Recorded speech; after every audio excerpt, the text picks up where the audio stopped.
दोस्तों नमस्कार। पिछले दिनों हम लोगों ने प्री बजट के वीडियो में किसान क्रेडिट कार्ड के ऊपर बात की थी कि किसान क्रेडिट कार्ड कैसे किसानों के लिए बहुत उपयोगी योजना है। और इसीलिए इस वर्ष जब हमारे वित्त मंत्री ने बजट प्रस्तुत किया और उन्होंने इकोनॉमी के 5 पिलर की बात की, तो पहला पिलर एग्रीकल्चर को ही बताया, क्योंकि एग्रीकल्चर एक ऐसा सेक्टर है जो न केवल सबसे ज़्यादा लोगों को रोजगार उपलब्ध कराता है, बल्कि वो भारत की इकोनॉमी का आधार है।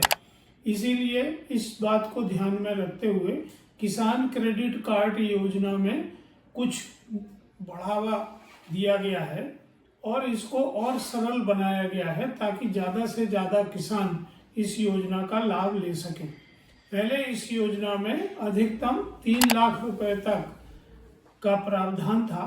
अब इस बजट में इस 3 लाख को बढ़ाकर 5 लाख रुपए तक बढ़ा दिया गया है। इसी तरह इस योजना में आवेदन करने के लिए किसान ऑनलाइन आवेदन भी कर सकते हैं और वो बैंक में जाके भी पहले जैसा आवेदन कर सकते हैं।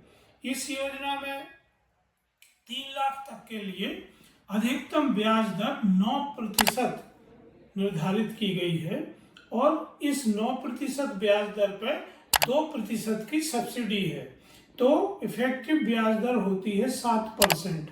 पर अगर किसान समय पर भुगतान करते हैं तो 3% ब्याज में प्रोत्साहन सब्सिडी भी मिलती है।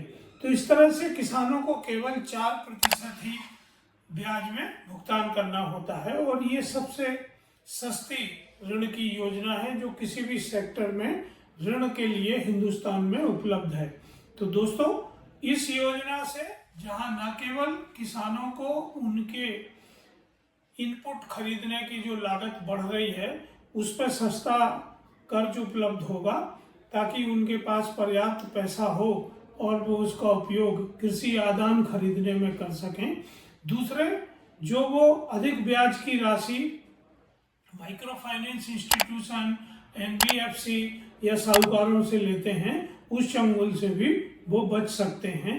तो ज़्यादा से ज़्यादा किसानों को इस नई योजना में अपनी लिमिट को 5 लाख तक करना चाहिए और समय पर भुगतान करने की आदत डालना चाहिए ताकि उनको ज़्यादा से ज़्यादा सब्सिडी मिल सके। यदि आप इस योजना के बारे में और जानकारी चाहते हैं तो हमें संपर्क कर सकते हैं।